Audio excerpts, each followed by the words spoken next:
Welcome to episode 27 of the Liberty Mastermind podcast. I'm Ox, along with Pat and Jack.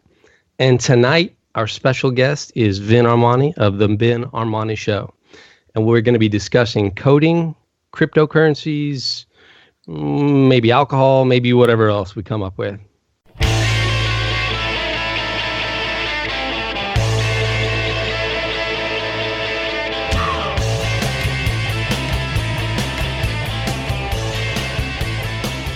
Vin Armani is a philosopher, serial tech entrepreneur, and crypto savage.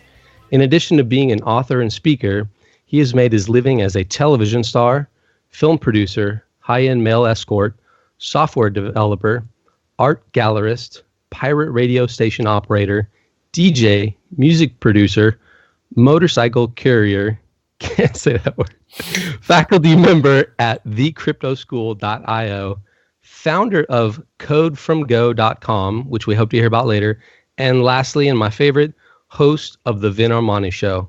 Vin, welcome back, man. Hey, it's good to be back, guys.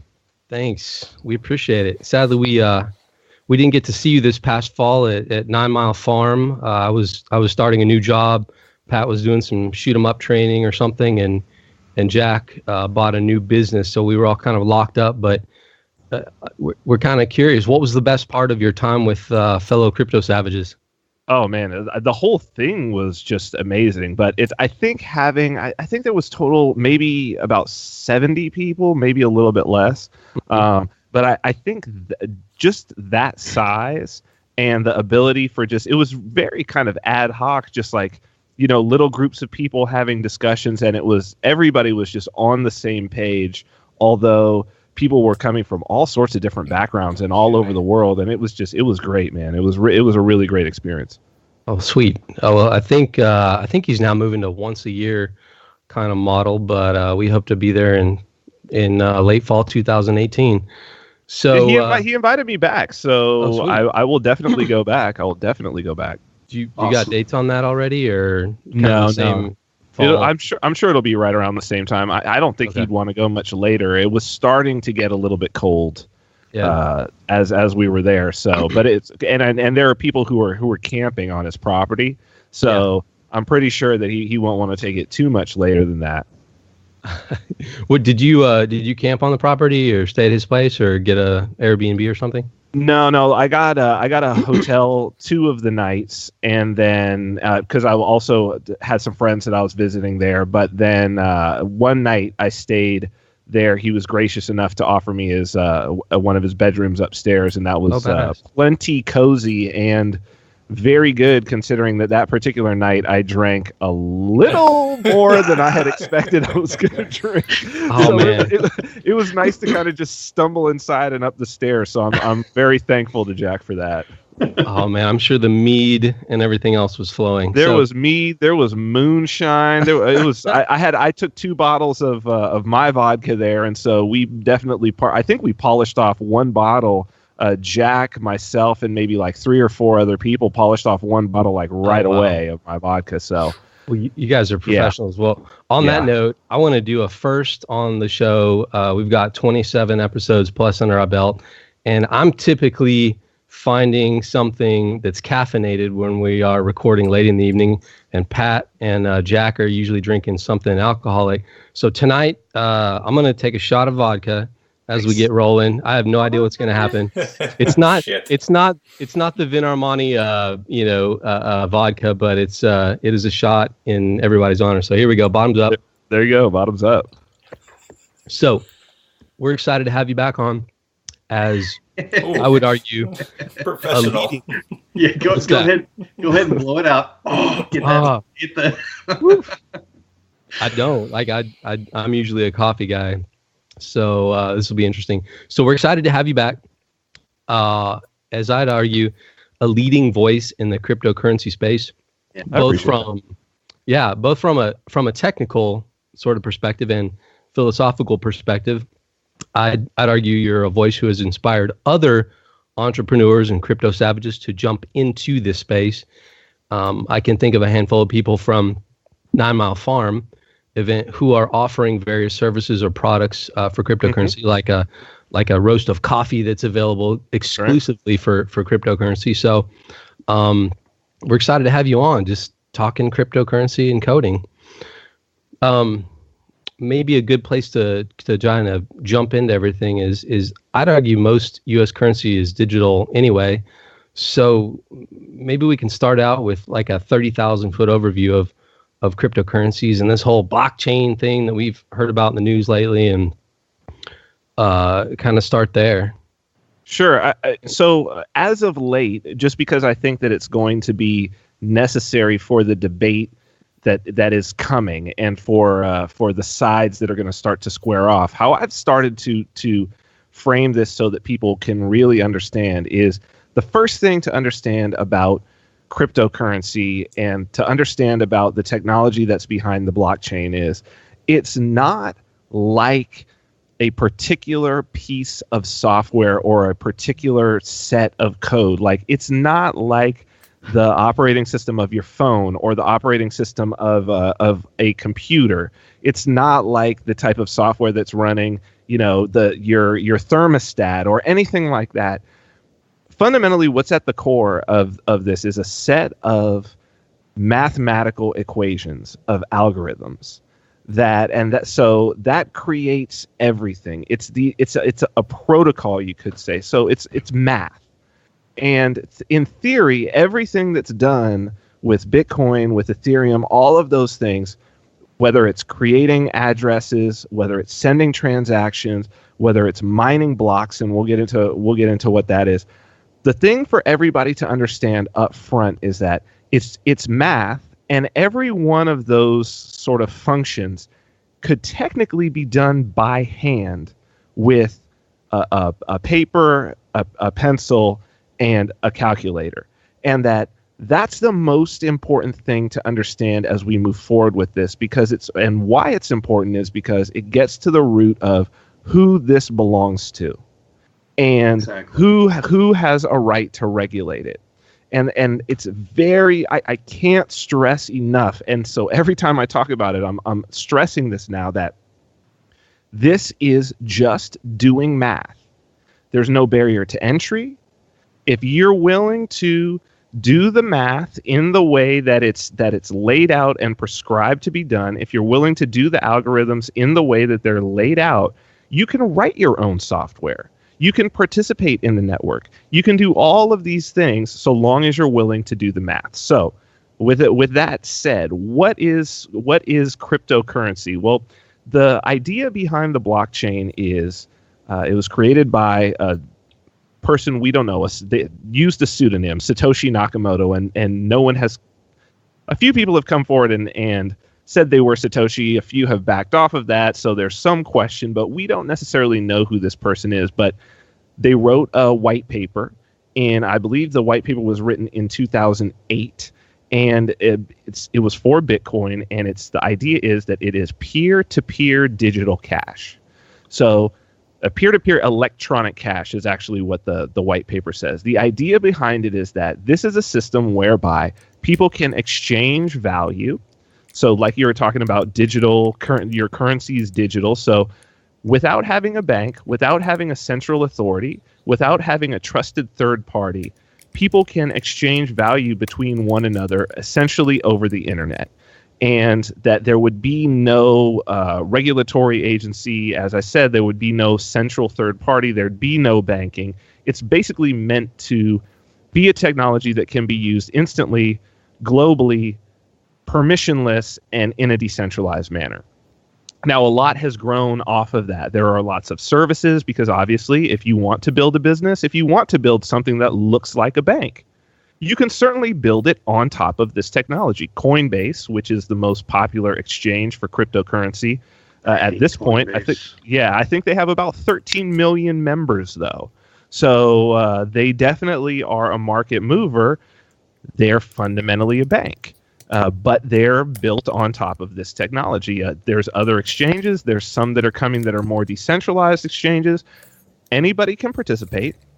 It's censorship resistant, so it's especially with some of the coins that have a higher level of privacy. So there are various different blockchains. They're all built sort of on top of these algorithms. Some have changed the algorithms a little bit. Some have changed them a lot. Some are more secure, some are less secure, some are anonymous, some are less anonymous.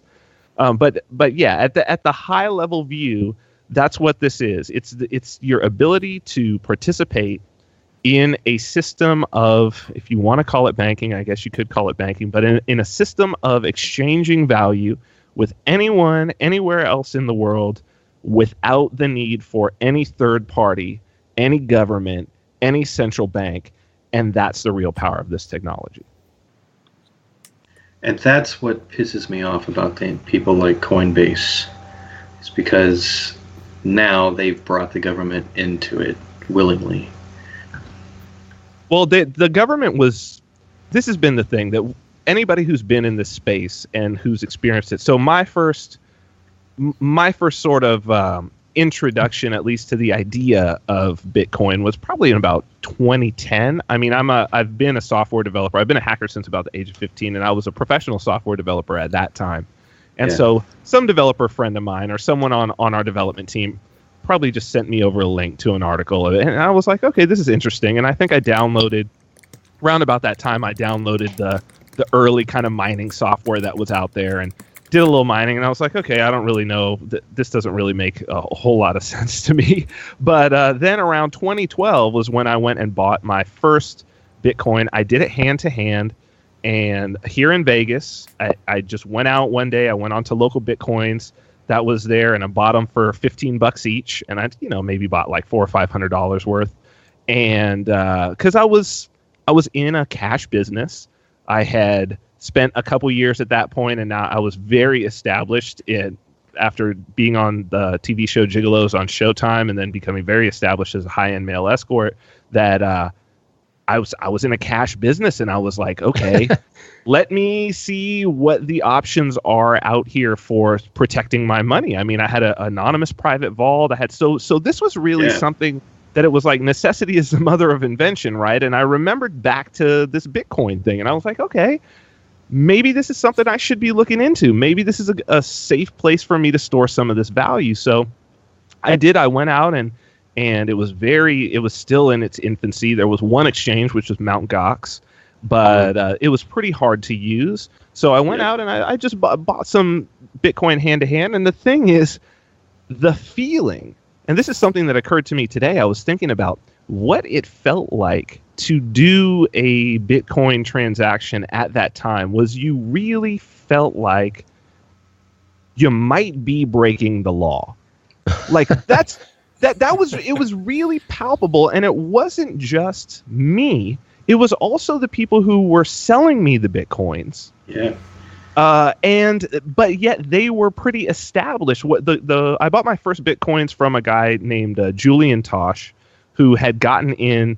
He had started mining with his daughter as like a school project, as a hobby, when they were like 6 cents a piece. Nice. And this dude had a ton. And so he was running a site called, it's probably still there, Bitcoins in Vegas, but he doesn't run it anymore. This blog that he had been running since maybe 2011, really trying to get more merchants to accept it and all of this. So he would do meetups and whatnot.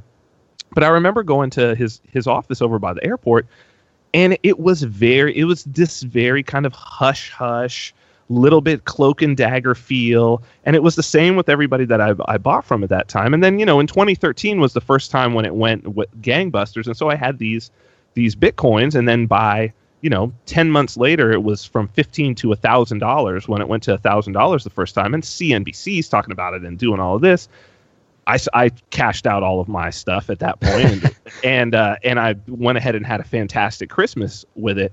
But after that was when, there was this collapse of Mt. Gox, and then you had the Silk Road situation, and then it really started to look and feel like, hey, maybe this thing is a gigantic, scam, or at least I knew it wasn't a scam technically.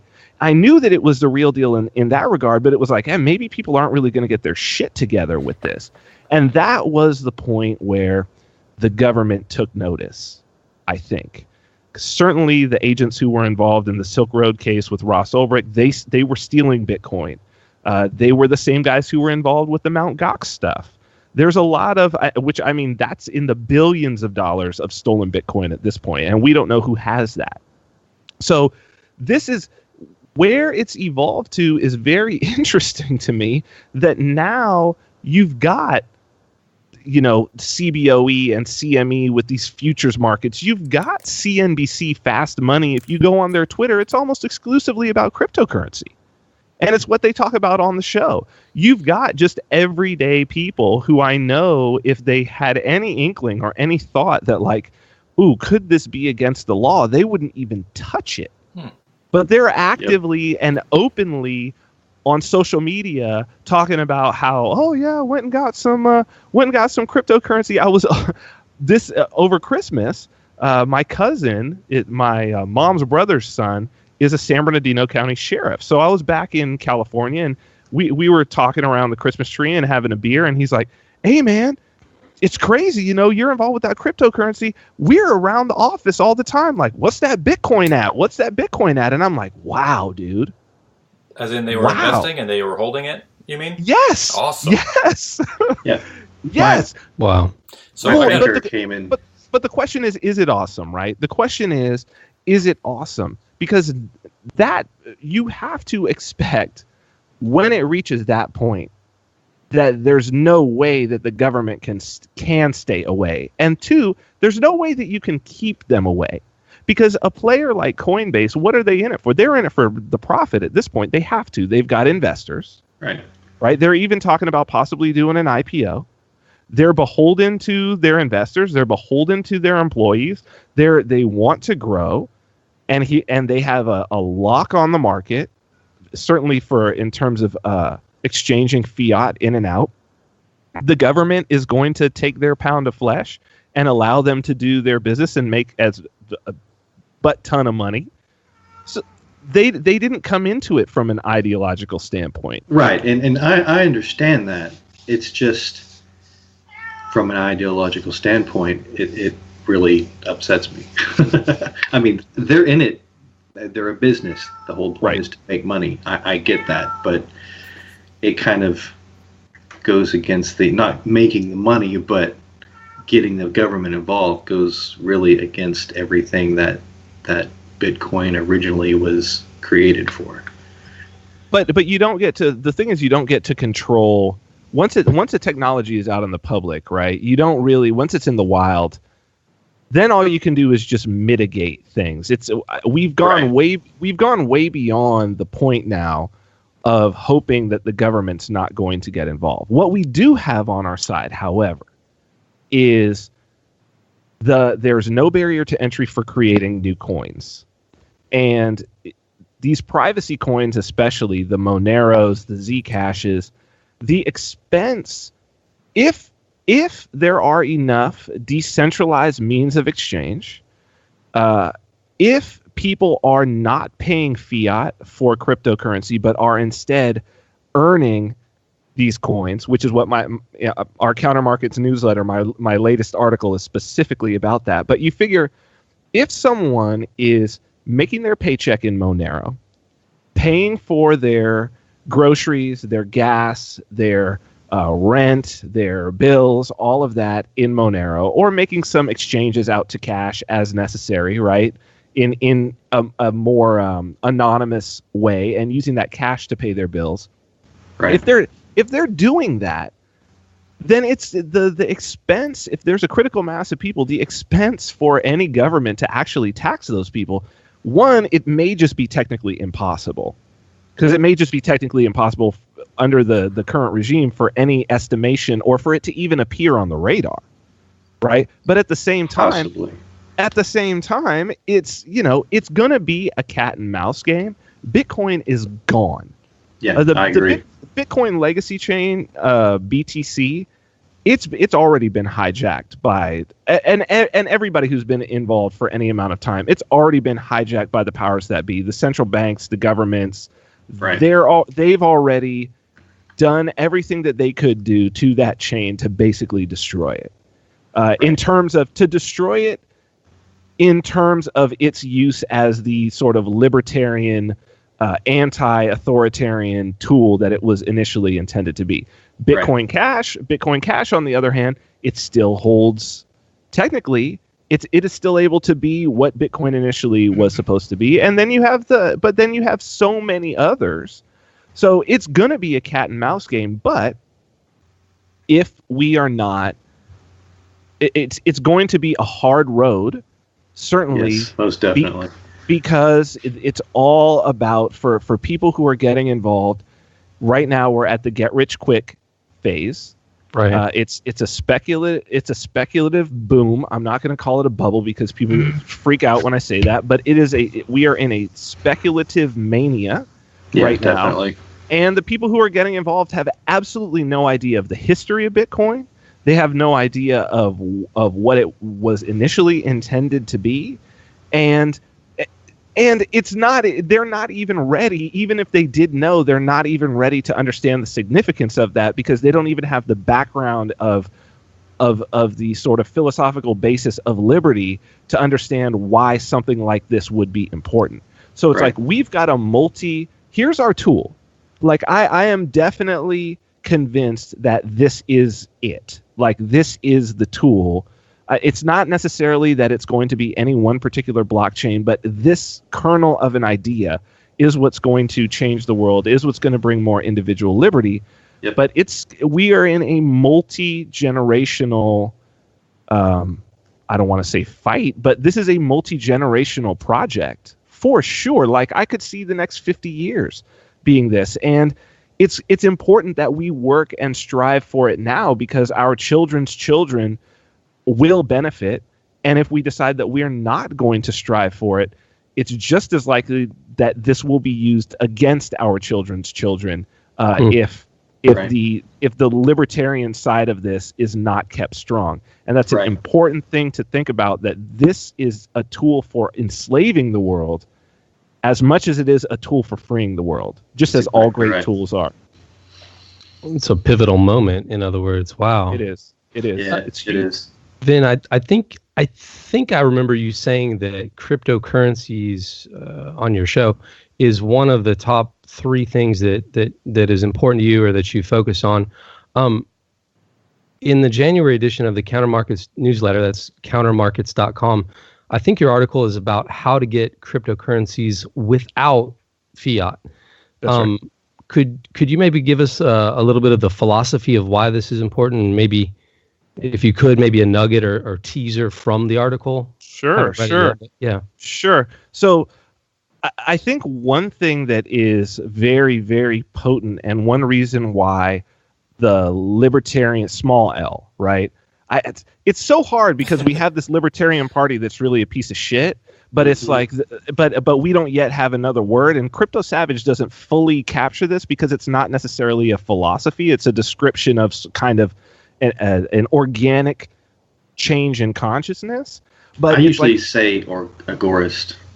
It could be, but I mean, it's to use it in a broad way, right? That any liberty-minded people throughout history, if you look at the desire for more individual freedom, one of the things that's impressive about the sort of new group of libertarians, it's certainly coming from the anarcho-capitalists in a big way, is that they attach economics to individual liberty. And the fact of the matter is that there is no liberty without economic liberty. Now, how is that? I mean, this is super, super obvious because when you think about, okay, imagine an individual. Imagine all the states that you could be in. What is the least free state? Not state like a place that you live, but state of being, right? What is the least free state of being? It's clearly chattel slave or like a prisoner in a labor camp. Now, these are economic positions. Mm-hmm. This is a statement about your economics more than anything. A chattel slave is an economic engine. A prisoner in a work camp who's forced to work, ostensibly, they're being forced to labor at the point of a gun, and someone else is taking 100% of the fruits of their labor. This is economics, straight up. And that you cannot divorce the ideas of liberty from the ideas of economics. So when we're thinking about cryptocurrency and you're thinking about how am I going to move into cryptocurrency, that if you are participating in the fiat game, right? If that's how you are acquiring crypto. So if you're going in with cash and you're coming out with cash, then really all crypto can ever truly be is kind of like an arcade, where you go in and you have to pay the token for the arcade, or maybe it's even more like a casino where you go in, you got to play with the casino chips, but you can cash out, but you're not really using it in your real life. In your real life, you're still playing the game. And so this is a very much a render unto Caesar scenario. I mean, even you go back to the Bible, Jesus was talking about this same idea. The idea of render unto Caesar, which is in 3 Gospels, is that these guys show up to Jesus trying to trick him, basically trying to get him to say something that will get him locked up or executed, because they're trying to see, is he saying not to pay taxes? And he says, and they say to him, well, should you pay taxes? Should you pay taxes or not? And he says, well, whose face is on the coin that you're paying taxes with? Bring me a coin. And so they bring him a coin, and it's the Caesar's face on the coin, and he holds it up to them, and he says, render unto Caesar that which is Caesar's, and render unto God that which is God's. And I don't think, this is actually the title of my next book that I'm writing this year is Render Unto Caesar, because I think this is the most important concept for us to deal with right now, is that whose face is on that fiat money? Whose face is on that dollar bill? How are you going to say that you want free of the system if you continue to use their shit? You need to render unto Caesar. If you want to stop rendering unto Caesar, if you really have a problem with taxes, well then take the moral route, render unto Caesar that which is Caesar's, render unto God that which is God's. And what could be said, even by the non-religious, to be more an expression of the mind of God than math? Yeah. And that's why this whole thing is important. And that's why, if you want more individual liberty, if you want to really do this thing the right way, it's exchanging your labor, exchanging your goods, exchanging your services for cryptocurrency. And with a critical number of people doing that, that's how we get to a point of liberty. I truly believe that the metric in all of this is how many people take their salary, their paycheck, purely in crypto. That's the sort of orientation or the destination to get to, because we're never going to get to that point unless, obviously, I'm not going to take my paycheck if I'm working a 9 to 5. I'm not going to take that in crypto unless the grocery store down the street takes crypto, unless I can pay my electrical bill in crypto, unless I can pay my phone bill in crypto. So you start to see that this orientation toward, okay, we want the maximum number of people to take their paycheck in crypto voluntarily, to actually ask for it in crypto, means that we have to set all these other things in place as well. Right. And that's why I say that it's multi-generational. And that's why when people talk about what the price of some coin is at this point, I just think they've lost the thread. They've lost the thread. We have so much work to do. But the positive part about this is, whoever decides that they're going to participate in that movement now, this is not fucking altruism. Because whoever is participating at this point and coming up with the solutions that enable that to take place is going to be fabulously wealthy, with multi-generational wealth, with Rothschild level wealth. Mm-hmm. Because there's an entire world of people to put on the blockchain right now. And so people can choose right now, when no one else is paying attention, but when it's needed, people can get involved right now, which is where my whole focus is in trying to create some on-ramps for people to be able to have the skills, if they want it, to be able to take this move forward, because I'm doing it myself, and I want to see this thing move forward, not out of altruism, out of pure selfishness. Yep. Are you talking about kind of putting your money where your mouth is, sort of thing, with all your products that are available online exclusively for cryptocurrencies, like the vodka and so on, the book? And well, I mean, that's certainly one way, but I will tell you this, man. it's actually really funny because like my coding courses is the only thing that I have that I've made available for both fiat and for cryptocurrency, and I just simply make more with the cryptocurrency.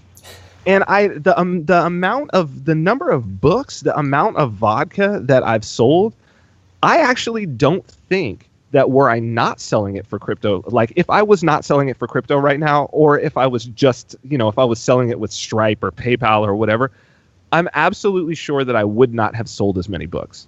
And Really? if I was selling, absolutely. And if I was selling it on Amazon, the amount that I would make, that I can tell you, the amount that I make per book for my last book on Amazon is 1/5 of the amount that I make on my current book selling it for cryptocurrency, even after I've shipped it and paying for the actual like my printed copy, because Amazon just takes an arm and a leg. Right. I mean, granted, they do the shipping and all of that, but they take an arm and a leg. So it's like I need to sell far fewer books.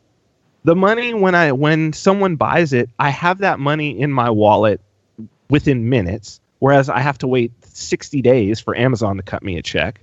Oh shit. Of course. Well, of course, because it's like if someone buys it at the beginning of the month, it's not going on this month, it's going on the month after. Right. So it's so much easier, and I have complete control, and I have that connection with the customer. It's just simply better.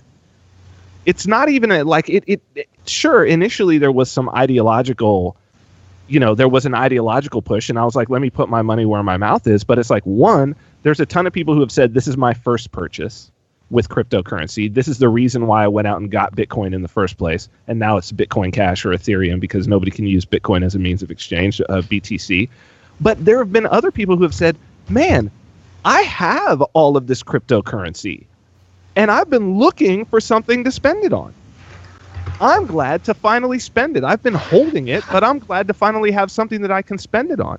And that's why I say that the people who step out, Nicole, it was at Jack Spirko's thing that that she was talking about WordPress and I told her, hey, my payment processor coinpayments is very easy to integrate into WordPress with WooCommerce and all of this. And she did that solution and it's working out for her. Wait, hold on. Repeat that. What so you interviewed Nicole, yeah. right? Yeah. So I didn't get to partake in that episode. So she was one of the presenters at Jack's event, right?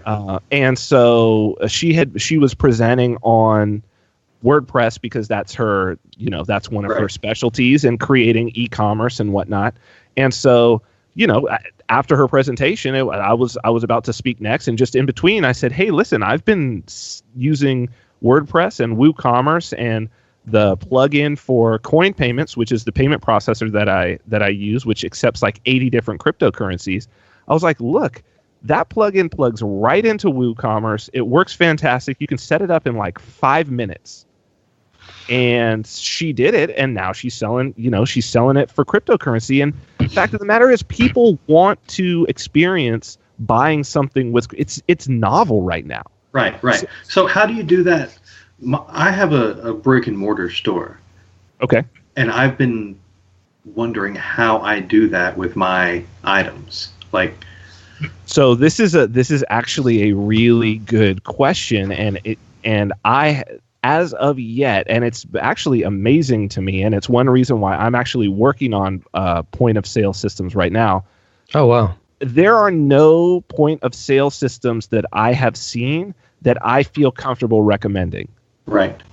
And to me, it's just like it's a no-brainer because I have so many brick and mortar people reaching out, even some who are like franchisees of major chains. I mean, major chains who are like, hey, we actually have the capability to take alternate currencies. That's like within our franchise license, and we would love to do this. How do we do it? And the fact of the matter is there's no easy point of sale system out there available. The easiest way right now, unfortunately, is just to stick a stick a Bitcoin or stick a cryptocurrency ATM inside your business. Yeah, but and just do it as a cash thing. Even those, they don't do. I think I saw maybe one ATM that does like Bitcoin and Ethereum, and that's it. No, the General Bytes is General Bytes, and I believe I know Lamassu does Bitcoin Cash and Ethereum and Bitcoin, but General Bytes does out of the box natively. It does Bitcoin, Bitcoin Cash, Litecoin, Dash, and Ethereum, and that's actually the least expensive ATM and the most common. But most people just don't have the other ones enabled, which is stupid. Yeah, absolutely. It's incredibly stupid. But yeah, I wouldn't even use BTC at this point. But yeah, General Bytes they're a great company, man, and their stuff just works. It works fantastic. I will definitely check them out. Thank you. Absolutely. Hey, Vin, I got a question for you to change the topic. Let's do it. I left you a comment on a recent video, your one with Mance Ryder.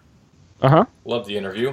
And my comment said, I now understand what a long and short position is when you explained it. Ah, yes. So my question for this one is, I've heard people try and explain it to me before with cryptocurrency that it can either be as public or as private as you like, but I never really got the full grasp on that. So you want to take a chomp at that one too?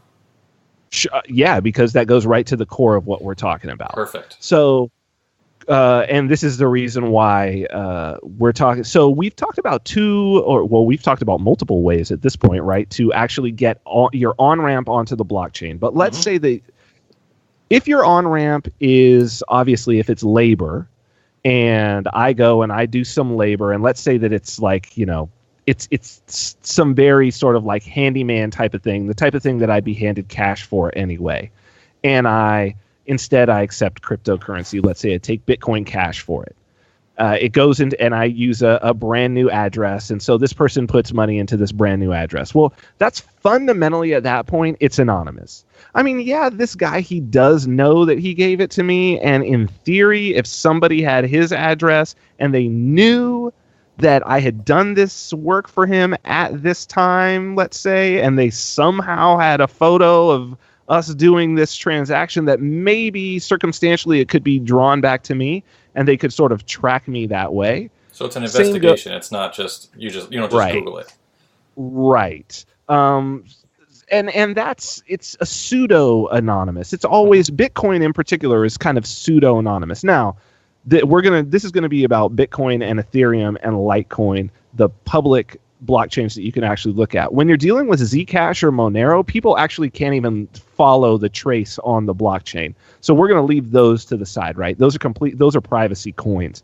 So that's not what we're talking about. But because you can't be as public as you want to be on those, you can't be public at all. It's just not even a feature. But when it comes to something like Coinbase, so they had been fighting in court. I don't know how hard they were fighting.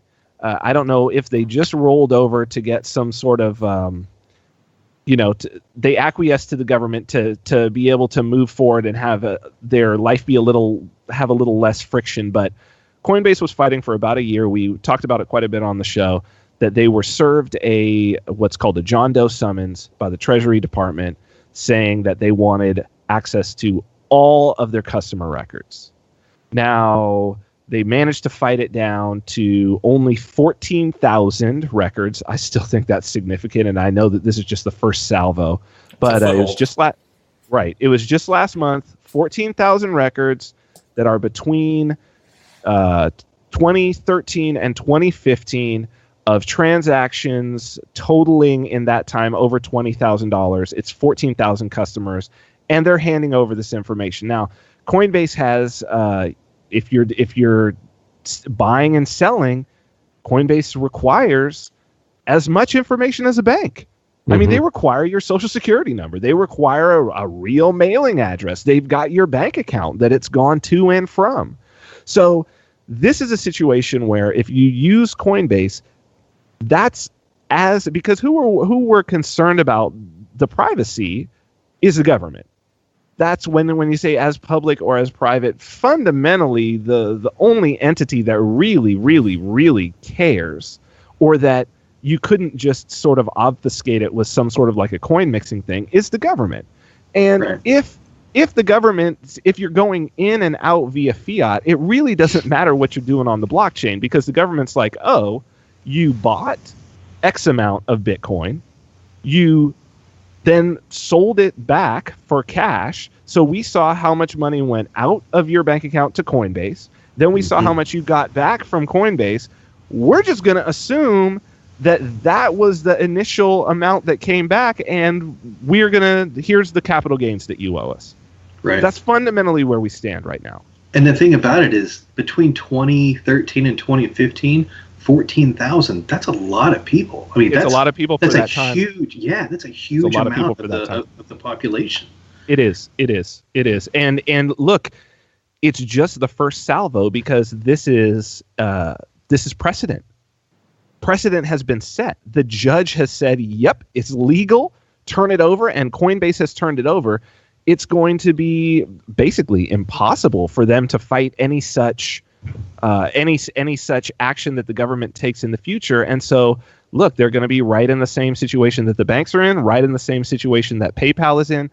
I think it's probably not going to be too long until we're going to hear about people actually having liens put on their Coinbase account, to where they've been storing this Bitcoin and they think that, oh yeah, it's been going up, it's going to the moon, but they didn't take it out of Coinbase. They didn't put it into their own private address, and they've been storing it on Coinbase. And the government's going to say, oh, well, you happened to owe us back taxes to the sum of $125,000, and we see that you've got $125,000 on your Coinbase account, so we're just going to go ahead and seize that Bitcoin.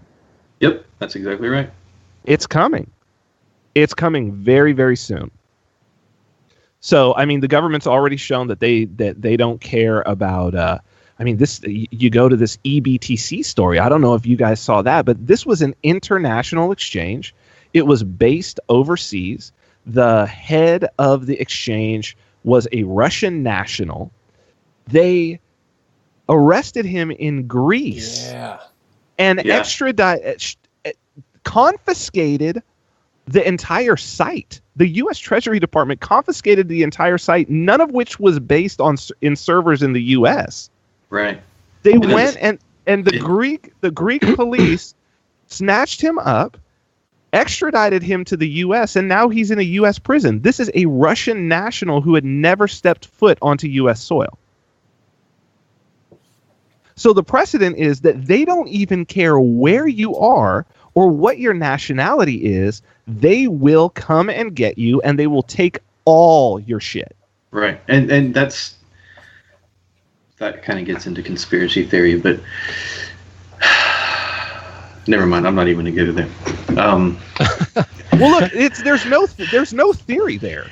There's clearly a conspiracy going on. I mean, you have to have a conspiracy between all of the different governments and all of the different central banks, because that's fundamentally who really wants control of this thing, right? In order to shut this shit down, right? The conspiracy's in. Like, there's no theory. I mean, they're very open about the fact that there is a conspiracy to. They don't want to stop this whole thing because it's unstoppable, and because the technology is incredibly useful. Right. They're just going to co-opt it. That's right. At every step. And people who, the funny part about it is that the more people who onboard and who basically use it in the least free way possible, this is what I'm saying, is that it's like they don't understand that they are enslaving themselves, right, more than they are currently enslaved. Right. I want to see millions of different coins out there, all being circulated constantly. Like, well, you know, but the thing is that markets are naturally going to coalesce around, you know, you're going to get smaller and smaller and smaller numbers because it's just hard to get people to adopt en masse, to adopt a million. I mean, look. Right, but that's fine. That's fine, though. Sure. I mean, with technology today, you can do that. So I can say, you know, this cost 23 Bitcoin Cash, and you come to me with Vin's Crypto Savage coin, and hardly anyone has it, you know, and I can make a conversion right there.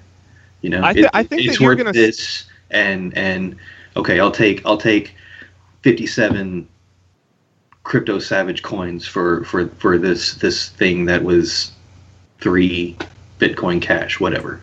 I mean, if you have the services, so if you have like a Shapeshift or you have these exchanges, I mean, there are already hundreds of tokens out there, absolutely. right? And it's you know, on exchanges, like on a big exchange like Bittrex, which has, you know, these hundreds of different tokens, you can do that. Like, you can move between them, but in terms of having that sort of instant, you're not going to have this instant situation, and you're gonna have a third party, right? And there's this talk about these things called atomic swaps, which is basically like a decentralized means of moving between blockchains. But really, to be able to have it work as fast and as safe and as secure as possible, you want to make transactions on single blockchains. Right. I mean, what I see as being possible is smart municipalities or small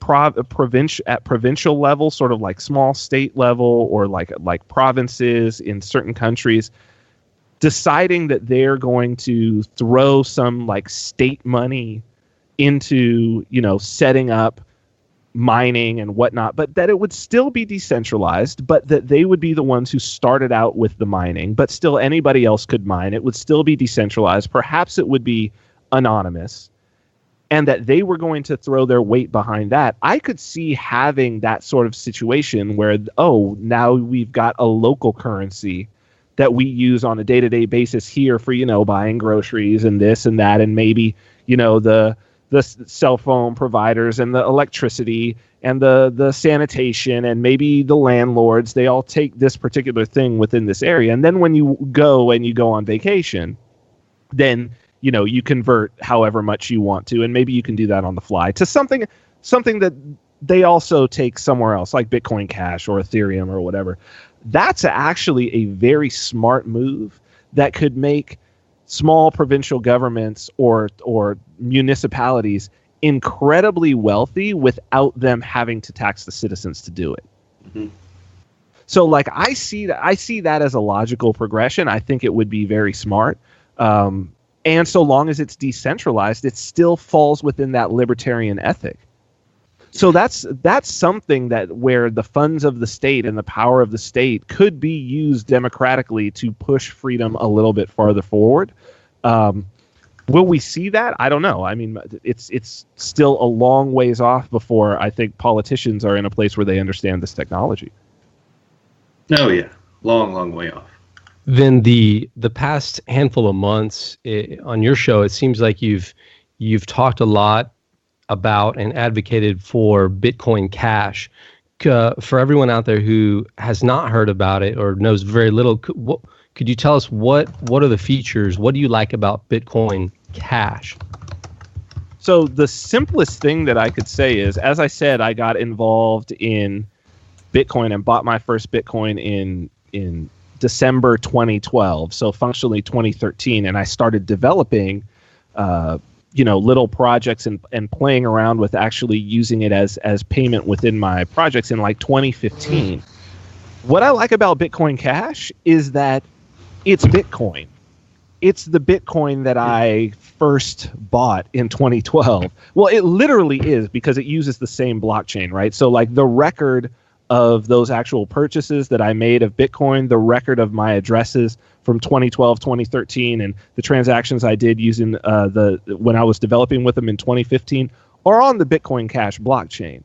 But its function, which is essentially fundamentally instant, transactions confirmed within 10 minutes, miner fees, which are these additional fees that it costs to move a transaction, those are at under a cent for no matter how much money you're sending. And the reason why is because basically the traffic got to a level that we're talking about a blockchain. What that is it's an actual file. It's a physical file. And you imagine a ledger, and like a bank ledger, you're looking at your bank statement, and say that like every 5 transactions that happen on your bank statement, call that a block. And they build on top of each other. And you could see that like there's inputs and outputs throughout that whole thing. There's credits and debits. And so what the blockchain is that every 10 minutes, a new block of transactions is pulled from out of the pending transactions, like you might see on your bank statement pending, right? Like you look at your online bank statement and you might see some deposits are pending and some withdrawals are pending, or some credits to somewhere else, some debits, they're pending, and some have been confirmed. Same situation with the blockchain. So you've got a chain of blocks, and that chain is an actual huge file that just keeps getting bigger every 10 minutes as a new block is added on. And that's done by the miners. That's the mining process, is to add on these new blocks. So as the pool of pending transactions got so big that you couldn't move all of those transactions into a block every 10 minutes, and it just started growing and growing and growing. And now it's huge. Like there's 2 gigabytes of pending transactions sitting in the original Bitcoin memory pool right now. In the Bitcoin Cash memory pool, it's emptied out every 10 minutes. So if you get a transaction that's pending, 10 minutes from now, it will be confirmed. That's very, very important, because as a merchant, like you need to know that this is confirmed. Otherwise, there's the chance that it could be double spent. This is sort of the right. Weakness of the technology, if there's a weakness in the technology. So what happened was that the block size is 1 megabit for Bitcoin legacy. And people were like, look, with this 1 megabit thing, we can't empty out this pool. Like we've got a little tiny cup trying to empty out a swimming pool. We need like a giant bucket to empty this thing out, and we need to keep increasing the size of that bucket to always be able to empty out the swimming pool, no matter how like much the hose gets turned on. The people on the BTC side decided they weren't going to do that. What happened is what's called a fork, where they basically took the code. They had the same code. Remember, it's just math and some rules about the code. They kept the math the same. They changed the rules of the code, so it's basically 2 different versions that split off at a certain point. And Bitcoin Cash has remained free, essentially to use, 1/3 of a cent for most transactions, and super fast, while on the other side, BTC has become slow as that pool filled up. And the unfortunate side effect of that pool filling up is, if you want your transaction to go through, if you want to be one of the first people in that cup, you basically have to bribe the miners with a high mining fee. And these mining fees have gone as high as an average fee of $60 or $70, which fundamentally means that if you want to move, or if you have less than $60 or $70 in your Bitcoin address, you basically have nothing, because you can't even ever move it, because you have less than the amount of the fee that it would cost to move it. Right. Didn't you find an old wallet recently that had like $30 in Bitcoin, and you wanted to move it out, but it couldn't move it? Because the miner fee would have been more than the value in the wallet, something like that. Yeah. And what's crazy about that is that there's actually been, because it's a public blockchain, people are going through and looking at this as it grows. The amount of money that's fundamentally frozen on the blockchain because of this phenomenon is growing exponentially every day. Yeah, it's massive. So we've got just value being lost every single day, but yet the price keeps rising. And that's why I say people don't understand this thing at all. They've turned it into a fiat. That's basically what it is. And the solutions that they have around solving this are basically to create a banking network. Right. That's fundamentally what their solution is. Their solution is, we'll create third-party networks that will just do all the transactions, and you don't have to do them on the blockchain. And it's like, okay, well, that just defeated the whole purpose. Right. We'll take this new amazing technology and turn it into the same old thing. And that's what the banks and that's what the governments want, because it's like, well, Now we can control those networks. And who will control those networks? Obviously the banks. Obviously the people with the most capital. And it's much, much easier for the government because now they get to start from zero. So now governments get to look at these third parties as they launch on the day that they launch, and they get to start regulating them from the jump, which they can't do. They can't do with Bitcoin because that cat's already out of the bag. Right. So this is where they want it to be. It should be no surprise that you have Bitcoin as the most market capitalization, although it's losing every day.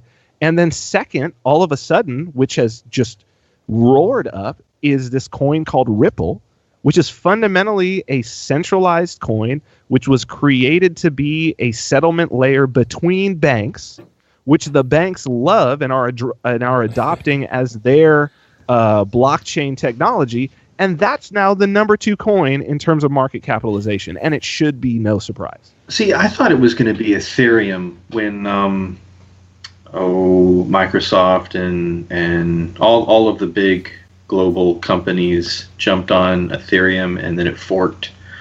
Right. Well, Ethereum is still. It's got a lot, as people have tried. I mean, the Swarm City guys are kind of really on the forefront of this, and I've been a huge supporter of theirs, and I've gotten now to know all of the developers. The amount of problems that they had to solve, problems with Ethereum itself, that they had to solve, that they have solved, that they continue to solve, just to release their product, has basically moved the whole network completely forward. It's enabled all of these ideas, but Ethereum still is yet to prove that it can do much more than CryptoKitties, to be honest. And even that, doing this little cat breeding, virtual cat breeding and trading game, slowed the network down to a crawl. Really? And that's not a good sign. No, I mean, I didn't really pay attention to Ethereum that much when I saw all those global companies jump on it. I just kind of was like, okay, that's probably what they're gonna try to crash the dollar with and replace it with. I just kind of figured that was it. I don't think they're gonna. I think that their move, what they want is they want the blockchain as a settlement layer. But they want between banks, because it's funny that what they're the most concerned about is they don't trust each other, right? And they want a system that increases the trust between one another because they don't trust each other, but they want us to trust them. I find that amazing. Right, they're shitbags, and they don't. A shitbag doesn't trust a shitbag. Sounds like that's right. That's right. So go ahead. No. Go finish your thought. Sorry. No, I mean it's fascinating to me, but the sad part is, and look, it's not necessarily that it's a sad part, but it's the place that we're in, and the first people to sort of get their heads out of their ass and wake up to what is really going on are going to be the ones who really profit. And those are going to be the people who, look, it's like Levi Strauss, right? That's a name, that was from the gold rush, but that guy wasn't panning for gold. He was making jeans and overalls for the guys who were panning for gold. It's about selling shovels. Yeah. Oh, right now, these people are all jumping on to pan for gold. And the more of them that jump on to pan for gold, the less gold there's going to be, but the more of them who need Levi's jeans, who need pickaxes, who need to be able to have a place to exchange it, who need all of these things. If the people who really want to be rich, because look, Levi's is still fucking around. Right. It's still around. The gold that's a great guy analogy. Is not around.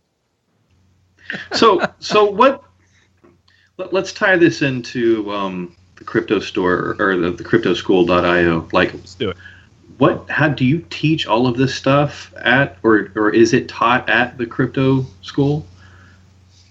So I'm one of the faculty members of the cryptoschool.io. The idea behind this is to sort of have this holistic 360. So yes, we do talk about the trading side. Definitely. Yes, we do talk about the privacy side. So there's all of that. We definitely make picks for those people who are speculators. But the reason why I'm on board is because of this ideological side. So while we are all libertarians, we are also entrepreneurs. I have no problem with anybody making money speculating on cryptocurrencies. Like, right. I do not have a problem with people making money speculating on it. What I have a problem with is people thinking that the only use for this is speculation. And that's an important distinction that I want to make, right? Because that's not the primary use. But hey, you can speculate on anything. You know what I mean? You could buy used cars and fix them up, or you could flip houses. Like, to me, there's no difference there. Right. I'm not mad at anybody for making money, but the fact of the matter is, like, the use for a car is not to speculate on it. The use for a house, the primary use for a house is not to flip it. It's to live in it. Right. It's a domicile where people live, and that's the same thing. Is that the primary use for this is currency to use during your life, that you will be able to render unto God that which is God, and stop dealing with rendering unto Caesar. So that aspect of helping people to enable that portion is really what I bring to the cryptoschool.io, and it's a relatively new project. My goal for 2018 is to do like at least 3 new instructional videos a month. The other from myself, and then the other instructors are doing theirs. But the coolest part about this project is that there's a private Slack channel for all of the people. So it's a lifetime membership, and then I think it's like $5 a month, and you get access to everything. Wow. But the coolest part is this private Slack channel. If people haven't used Slack, it's kind of like a group. Call it almost like a group chat with multiple channels, very sort of full featured. You can send links, you can send photos, and all of this. And it's an app on your phone, or you can use it desktop. So it'll alert you when you're in a conversation with somebody. You can private message people. But we have a 24-hour Slack channel that's 24-hour moderated by our staff. Wow. That we're all on, and that we all jump on. And so that's where I'm trying to really cut back on answering, the private questions that come in, which is a ton every day. Oh, I can imagine. I really would like to be able to do that for people, but it's like, one, I'm answering the same question a lot. And two, it's just like, I really want to be able to work on the other things that are going to advance this thing forward and really be beneficial for people. So this gives me a chance to just kind of answer the question once in a high quality video or in a post on the Slack channel. So not only do you have the instructors who are on the Slack channel, not only do you have our moderators who are on the Slack channel who are sort of keeping track of various links and whatnot and can help you out, but you have the other subscribers as well. Right. Which is almost a better, so you're able to sort of crowdsource these questions, right? And these are people who are, obviously, they're dedicated to it. They're willing to put their money where their mouth is. So I think it's an awesome project, and it's a killer value, and I'm super, super excited to be a part of it. So yeah, that's what the cryptoschool.io, that's what it's all about. Excellent. We will make sure those links are all in the show's notes. I also pulled up that, what was it, the 2008 white page?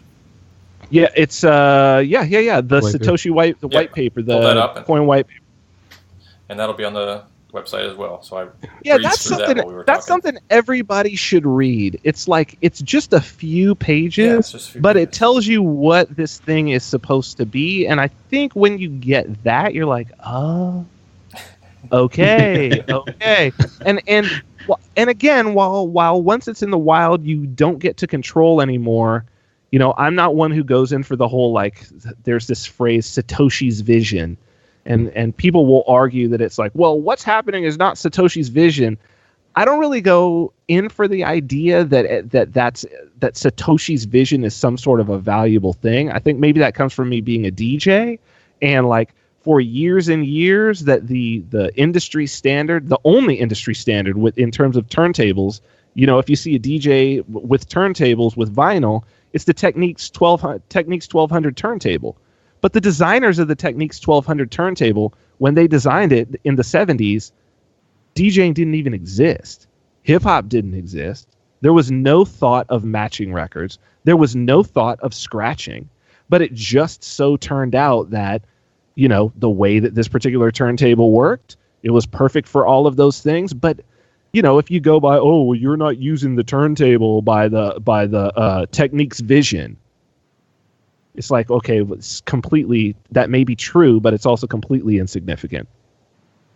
Completely inconsequential because it works really good for this. So if people find great uses for the blockchain, shit, that's fantastic. Who cares if it's Satoshi's vision? But to at least keep in mind what it can be, I think is very important. Yeah, exactly. I was really looking forward to you tonight driving home that point that, yeah, you could speculate, but its primary use is currency. That's so last time you were on the show, you mentioned your favorite mantra, and I think it was, you can't be broke with a pocket full of diamonds. You got it. And you described the course that you're teaching where you're going to teach coding as taking a diamond from your pocket and putting it in our pocket. Right. So tell us about Code from Go and why should, tell us about coding. Like, why is it important? So this one is very, very near and dear to my heart. And it's something that honestly, until I sort of had this revelation and decided that I was going to do this course, perhaps it's something that I took for granted. But like, this is a skill that I have, that I'm a self-taught programmer. But like I say, this has been a part of my life. My dad is a tech entrepreneur. I got my first TI basic computer when I was like 6. So the first code I ever wrote, I was like 6 on a computer from the 80s, this Texas Instrument Basics TI-99, I believe it was. It even had didn't have a disk drive. It had like a cassette tape that was literally like playing the sound, almost like it was hearing it from a modem or whatever. But then, by the age of 15, I was doing some hacking, but still not a whole lot of coding. And then in kind of late teens, early 20s, I taught myself how to code. And it has been a skill that has been worth literally millions of dollars to me. But more than the money that it's been worth, having this skill gives me so much confidence and so much security because, one, I know that the worst case scenario that will ever happen to me financially is that I will call up a recruiter and in a week I'll have a 6-figure a year job with full benefits that I actually enjoy doing. Like, that's my worst case financial scenario.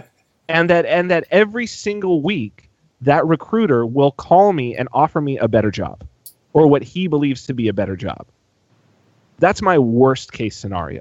And the reason for that is because there's over 1 million unfilled coding jobs in North America alone. Oh, damn. 1 million unfilled coding jobs. And the reason why is because it's this weird profession. And I've been trying to think if there's any other profession that's like this, where a good coder creates employment opportunities for like exponentially more coders. So Yeah. what I mean by that is it's something like this. So Bill Gates, Steve Jobs and Steve Wozniak decide that they're going to make these little Apple computers, and Woz is the developer, he's the coder. How many jobs did Woz create by just simply being good at his coding? And then of that first tier, with every single new development, with the guy who developed the interface for the Mac, well, now we need new developers in that division. With Larry Page and Sergey Brin first writing Google, right? And then they've got this other layer of developers, and those guys develop, and oh, hey, here's Gmail. Now we need 1,000 other developers for that. Oh, and then here's this other thing, this Google Drive, and then here's this Android. And it's like, it just exponentially creates where it's like, dude, we don't have enough people. There's always more people needed. I don't know of any other job that's like that. Where, oh yeah, by you being fantastic at your job, all of a sudden you create a need for a whole bunch more people to be employed at your company. I got a joke about that. There's this thing called a government. They're pretty good at creating jobs. I mean, they're not real jobs, but they're jobs. Well, but it's not a need in the free market, right? And it's this very interesting skill set to have. But more important than that, and important for this movement, is that the freedom, because there is no barrier to entry, particularly for the stuff that we're talking about on the blockchain.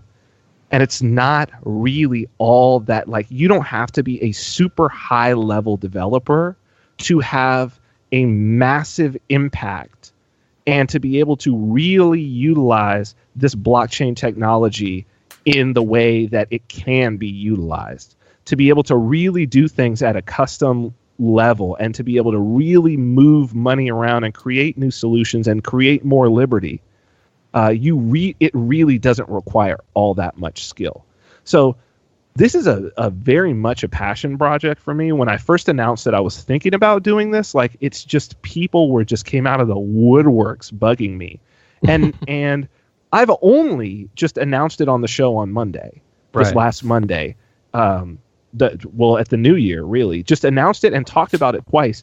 And I've already got so many signups that, like, I'm actually thinking about cutting off the registration maybe early, because and now granted, these are people who have been waiting, obviously, but, like, I was shocked that it was just like an avalanche of people signing up for this course. And because what's very important to me is, like, not only, so this is a course for people who have zero coding experience whatsoever.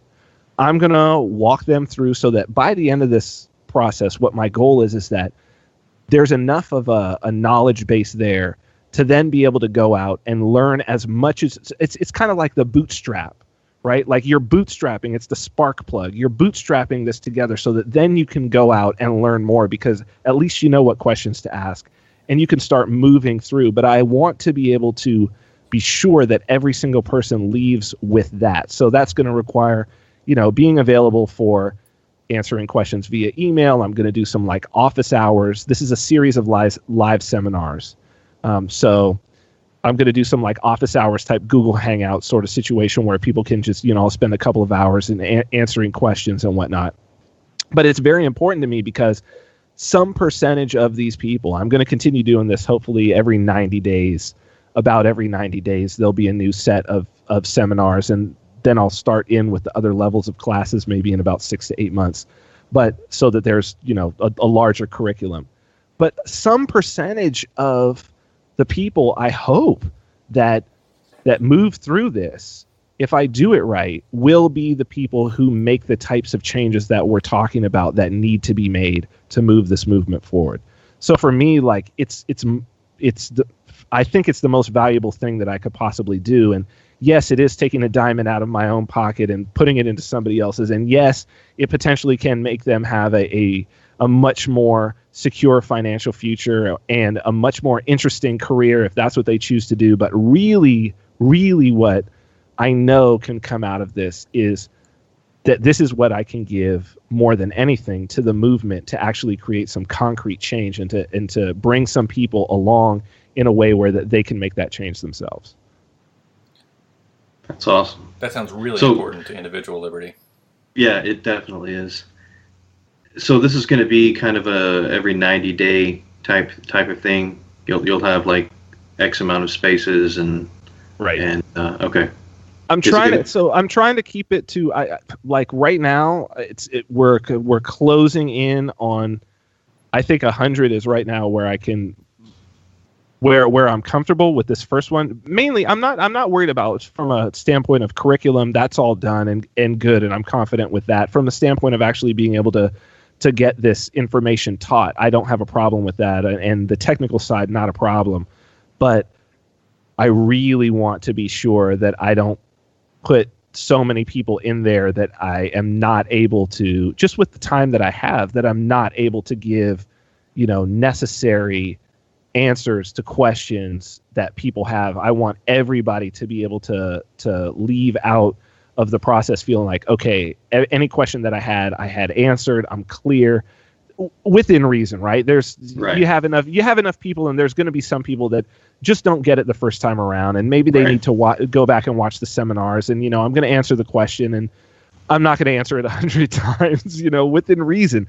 But for those people who it's like, look, I just need this one little piece to like put me over the edge, and then aha, like it's very important to me to be able to have it small enough in terms of the number of people that I can actually do that. Right. So is this going to include any functional programming, or is it more geared towards like object-oriented programming? Well, we have to start with the kind of procedural. You start with the procedural, but by the end of it, the whole thing you will be coding. Right. And that's what I believe, is that it's like this is from literally the first 2 minutes. The first thing you do is you code, because I believe that first you code and then you explain what's going on, because that's how most people, when you go out, they say good programmers write code, great programmers steal code. And so, there's so much code out there that's open source that's been written that almost anything that you need to do in any language, someone's already done it. And so really what it's up to you to do as a coder is to go and find all of those disparate pieces, string them together, but it's in the stringing together. So you have this, you may have this thousands of lines of code, but in order to work for you, you just need to alter it a tiny, tiny bit. Right. And you may not know what a lot of that code does. So the first thing to do is to have the code down there and then to start playing with it and working with it. And I believe that that's how you get to know it. So by the end of this, there will be, you'll understand object-oriented programming, which was one of the hardest things actually for me to wrap my head around as a programmer. I struggled with it, but now I know how to explain it and to move people through in a way where it's super easy to understand, which I don't know why it was never presented to me in this way. But by the end, you'll actually be calling out to APIs, which is probably the most important thing that you're going to know in this vein. Calling out, getting data from APIs, and actually like transmitting data back and forth between servers. That's what you're going to be able to have by the end of this. And having that knowledge is the basics for, I'd say, 90% of what anybody's going to do. Just at least, you may not understand exactly how you're going to do every single piece moving forward, and that's something that's going to be in further classes, but just at least having this amount of knowledge is going to give anybody that bootstrap to be able to actually move forward and learn for themselves. And there's so much, any question that you want answered, if you know how to ask the question, it's already answered. Like, you can Google it. When it comes to coding, like, it's already been answered, and it's probably been answered multiple times. Right. Awesome. I'm very excited. Very excited about it. Is there anything else you want to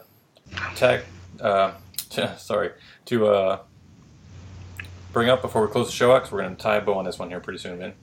No.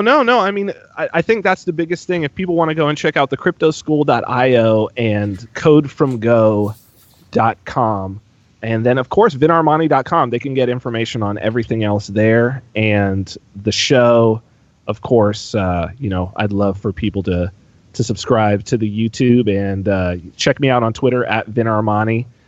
And let's talk. If people have questions or comments or whatever, I love to hear it. This is what my life is dedicated to. So yeah, I'm all about it.